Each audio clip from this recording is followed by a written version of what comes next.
Hey all, my name is Kirsten. I have another blog post for you today, and it's actually called The 5 Tips to Do Your Best Work at Home, because we're all in a new season, and this season looks like us as small group point people working from home, unless of course you're considered essential personnel.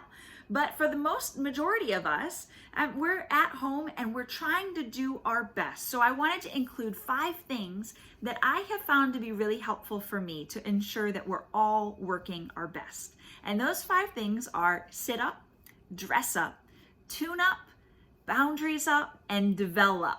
So the first one is sit up. I made the mistake the first couple of days of working from home, sitting in the most comfortable chair of the entire house. Because a couple of days in, I realized, I've got so many kinks in my neck. And it was like I chose the comfiest chair, but it wasn't serving me in the long run. So set up a desk-like environment. It could be your kitchen table. It could be in your office, whatever you need to do to make sure for the long run, you're set. The second is dress up. Dress up as if you're actually going to work. Studies are showing that if you continue those routines and those rhythms, and if they keep going strong, that it's actually going to set you up well. And as hard as it is right now, keeping the structure is actually allowing you to have normalcy amidst abnormal times. And then the third one is tune up. Try to eliminate some of the noise that is taking place. We are having texts and calls and notifications on our phone and news constantly. And it can actually be overwhelming. And not every social media notification do you need to respond to right away. You don't need to leave the news on all day long. Instead, tune up and be intentional with the noise that is taking place. My recommendation, if there's going to be noise at all, it's going to be calls and texts to my leaders, to my other small group coaches, to small group members, to make sure that they know that my care, my love for them, my voice is the loudest in their life, apart from God's, apart from their families, so that is more important to them hearing from me than social media notifications or the news.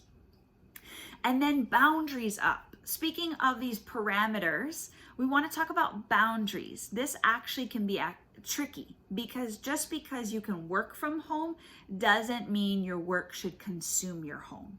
And what I want to challenge you with is to be very intentional with your boundaries, because what we do now will then create habits later. So when COVID is all said and done, if we have worked during the day, worked in the evenings, worked on the weekends because we've had free time or we didn't know what to do with our time, and so we just thought, I'll just answer a few more emails.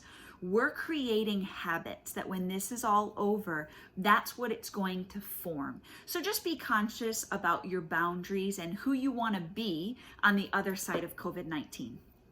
And then develop. If you find yourself having more time on your hands, then I would encourage you to just challenge yourself, to lead yourself, to use the time for development. So read more small group network blogs, listen to more podcasts, start a new hobby, call more people that you haven't talked with in quite some time. Slow down enough to be refreshed amidst the chaos, and allow yourself to be creative. This time is so fundamental for being creative, because studies have found that when we are creative, when we're operating in the creativity that God has given us, our anxiety goes way down, our stress goes way down, depression goes way down, and it boosts our immune system. So we need to be creative. And I know that our commutes might look different. I know our meetings might look different. Maybe you learned how to use Zoom for the first time. But time management is just as important now, if not more important now, than it did in our day-to-day in the office. And I believe that if we use this time wisely, if we use this time creatively, that we can be expectant to see what the Lord is going to do.